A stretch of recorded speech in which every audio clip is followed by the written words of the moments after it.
Hey YA nerds, my name is Kaye and I like to read a lot, and welcome to another episode of Kaye Reads a Lot. So I wanted to talk about, I've been kind of doing like some older books that I read like a year or two ago, just because I'm starting to run out of things to review, like newer things to review. I'm also like slow as heck about reading some of these books, so anyway, on that note, let's talk about The Grief Keeper by Alexandra Villasante. First of all, as you always, look at this gorgeous cover.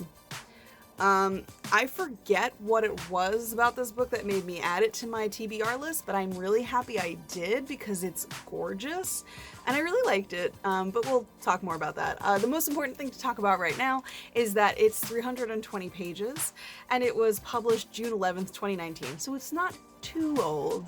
It's only like a year and a half old. I'm not that late talking about it. I'm just a little late talking about it. It also won the Lambda Literary Award for LGBTQYA in 2020. So that's a pretty prestigious reward. I can talk. That's a pretty prestigious award for a book. The Lambda people, usually give out a couple of awards a year for excellence in lit, especially LGBTQ lit. That's their whole jam. And if you guys have watched this channel long enough, or if you're new to this channel, a lot of what I read is queer lit. So let's talk about it.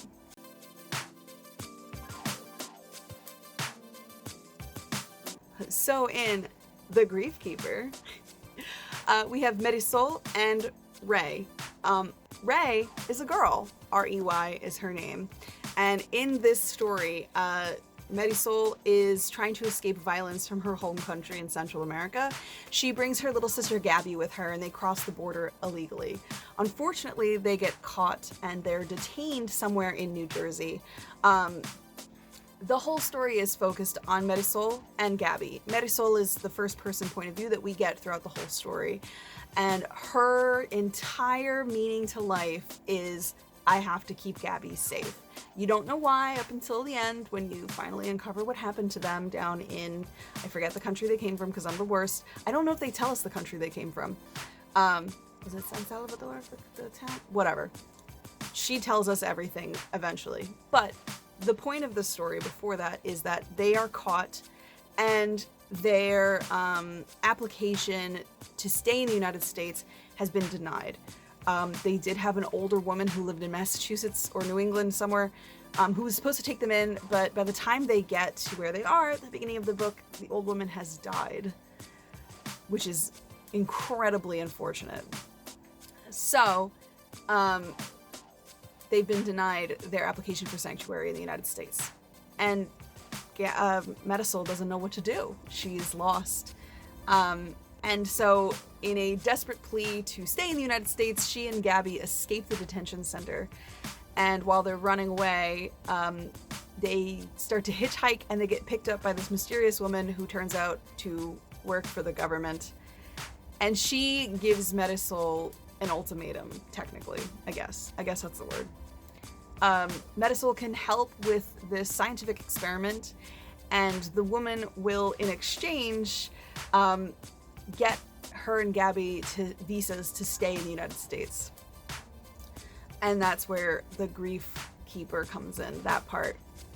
So the scientific experiment that Marisol has to help with is she puts this metal cuff on her leg and somebody else has another metal cuff on their leg, and she pretty much absorbs their grief into herself. It is awful. She experiences it. It's very vivid the way that they tell it. I listened to the audiobook, so it was like even worse. And yeah, so she gets assigned Ray, the other girl on the cover. And Ray's brother died in I think it was like a bombing or an attack at a concert. So, and Ray was there and she watched her brother die like in her arms. And it was horrific and horrible, and this girl has PTSD from it. And so her father and the government woman are trying to save Ray because she's suicidal. She doesn't want to live anymore. It was her twin brother who died. Like, I get it. So that's kind of where the story is. It is messed up, but I appreciate the author talking about it, because I think she's using like a metaphor here that like, you know, we put immigrants through hell to stay, and sometimes we put their lives at risk, or even they put their own lives at risk to kind of get away from a horrible situation, and then they get here and it's not all roses and sunshine. So yeah, there's the whole plot of The Grief Keeper minus the ending. The reason this was nominated, or this won the Lambda, is because Metasol starts to fall for Ray. And you find out very quickly that it wasn't just violence, gang violence, that made her and her little sister flee their country. It was also the fact that she's queer. So, really good, really interesting. Yeah. Sorry, I'm talking very seriously about this book. It was a really touching like book and a very like hard book to read. But I think it's worth it, in my opinion. We'll talk more about it.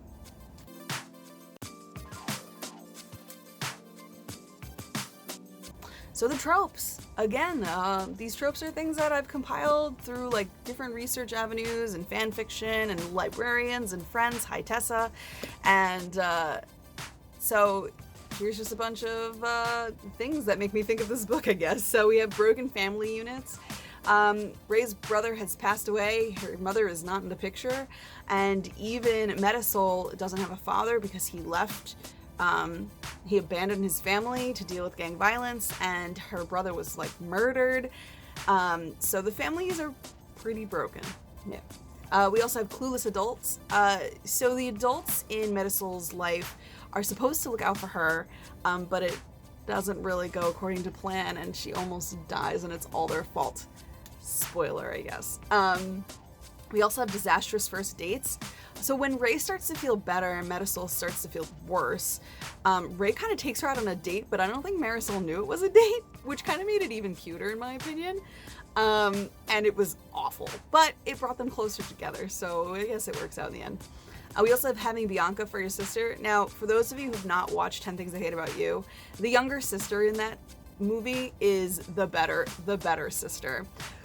The same thing happens in this book. Metasol, you know, she's good at many things, but Gabby is like the star in the sky that shines brighter than all the others. She's like the best thing ever, and et cetera, et cetera. So that's kind of where that comes from. We also have Love Cures All.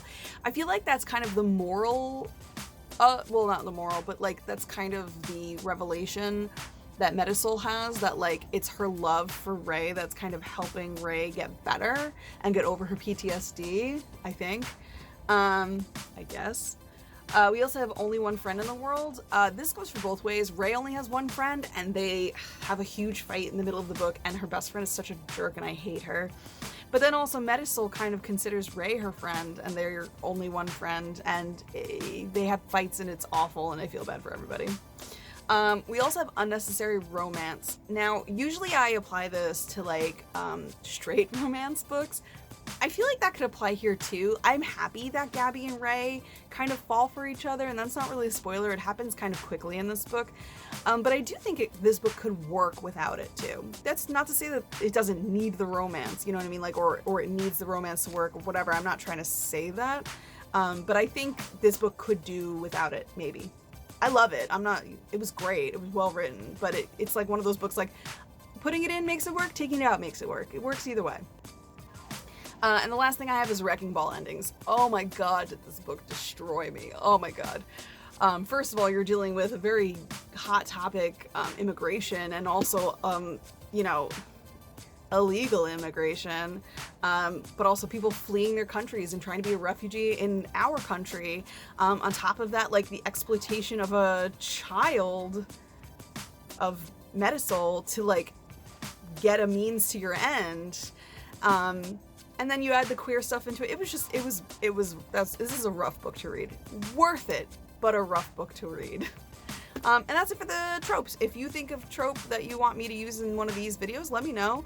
I'm gonna put the descriptions down below like I always do, and you guys let me know what you think.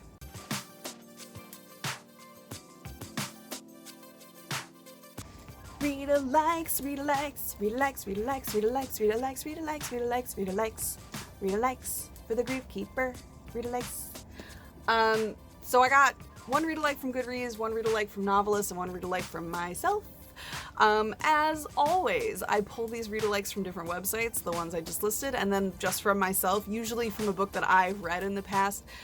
If I can't think of something that relates to this book from somewhere I've read in the past, usually I'll just pull something from the internet that seems to match, in my opinion. So for Goodreads, we have The Henna Wars by Adiba Jagirdar. I can pronounce words. The Henna Wars is actually about two girls who are pitted against each other. I think it's some kind of henna. I don't know if it's a henna competition. I think so. But one girl is from Southeast Asia, and so that's kind of where henna has originated.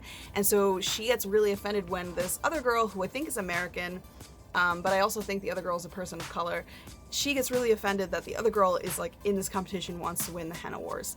So they get into like a rivalry together, but I think they also fall in love. It's like enemies to lovers. Sounds really interesting in my opinion. I can see how Goodreads kind of recommends those two things together, because you do have like two people who should not wind up together, but they do. They're also queer. They're WLW. But also there's like a weird animosity between the two of them at the beginning of the book. And that kind of happens with Ray and Marisol too. So that makes sense to me. Novelist gives us The Sun is Also a Star by Nicola June. This one I understand the connection to, because in this book, the main girl character is being deported. And the day that she gets deported is the day that she meets and kind of falls in love with this boy. And they have to kind of decide what to do with their relationship and how it can move forward. And that's the whole book. I've not read this book. I know a movie came out, and I heard good things about both movie and book, and Nicola June is great. Nicola Yoon. Oh my gosh. Nicola Yoon is awesome. I think she's coming out with another book this year. She's just like popping books out. And her husband, David Yoon, has also been publishing books. He just did Frankly in Love last year. So I know the two of them are really good at like capturing like the teenage experience and writing about it. And the book from me is We Are Okay by Nina LaCour. That book is also about girls falling in love with each other, but it also has some more like drama, heavy topics, heavy subjects, memory related stuff, which the Grief Keeper also does a good deal with. And I feel like both books kind of handle the trauma of each character really well, by also like hiding it from the reader up until like the climax and then the end of the story. So that's why I think those two are related. If you've read any of these books, or if you've even read The Grief Keeper, let me know. If you have a book rec for me, let me know in the comments below. I am constantly checking them to see if anyone comments or anything, and yeah, that's it for that.